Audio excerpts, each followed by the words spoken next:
This week's Blue Ocean Society weekly theme is harmful algal blooms. To begin, we're going to talk about what makes up algal blooms. You may be familiar with algae. It is an organism that performs photosynthesis or produces its own food. As such, they are the base of the marine food chain and provide nutrients for all species. The photo on the top right shows phytoplankton, which is a common type of algae. Algae cannot swim, so rather they drift through the ocean and move with the currents around them. They can live in saltwater or freshwater and exist alone or in colonies.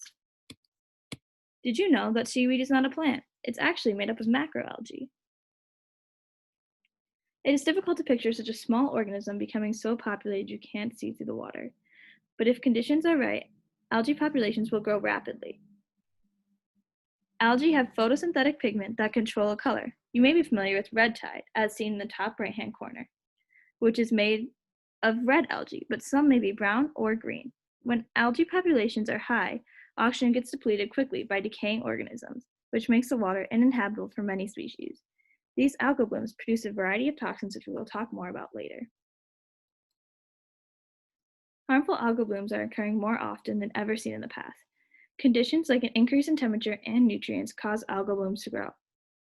Upwelling is the process of colder, more nutrient water mixing with warmer surface waters, which is often seen with natural algal blooms. Climate change and nutrient pollution are anthropogenic, meaning they are caused by human activities. Nutrient pollution is produced by agricultural waste or landfill runoff, which makes its way to the ocean and is a huge contributor to harmful algal blooms. As mentioned before, upwelling is a natural cause for natural algal blooms.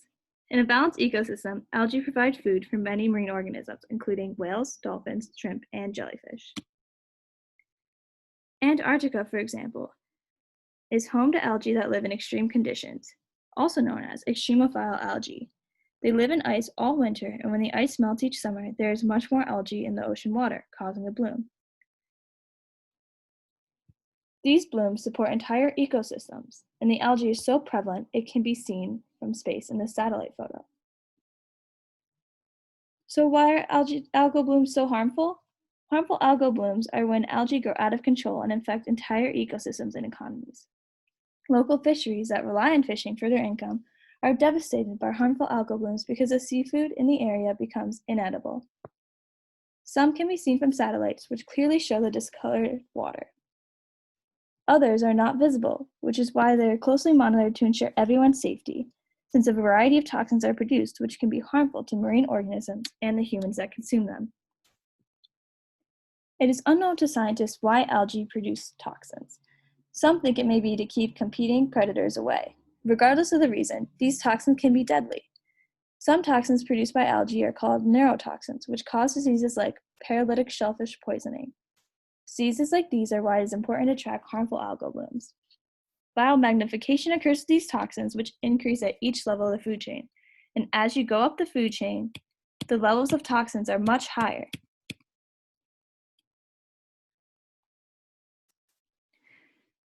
As previously mentioned in past weeks, the right whale, which is found in the Gulf of Maine, is critically endangered. It was found in 2005 that calves suddenly began dying for a mysterious cause. For 10 years, calves younger than 3 months were dying, and scientists did not know why. It was later found to coincide with algal blooms, and now it is thought to be linked with whale deaths worldwide. Reminder, this year is the year of the right whale, so it is important to keep in mind that they are critically endangered and do everything we can to help. So how can you help? Reduce, reuse, and recycle. By using reusable items, you reduce the amount of plastic that you consume and that is put into landfills. You can participate in Blue Ocean Society beach cleanups, which are important to clean up the trash that has gotten away. By reducing consumption of meats and buying locally, you reduce the amount of fossil fuels and help do your part in reducing climate change. You can also pay attention to algal bloom monitoring and respect beach closings due to algal blooms. Pay attention to government warnings and make sure that the seafood you consume is healthy and safe. There are more activities to follow, and if you would like to read further, there is a recent blog post about red tides. Stay curious and keep learning. Thank you for listening.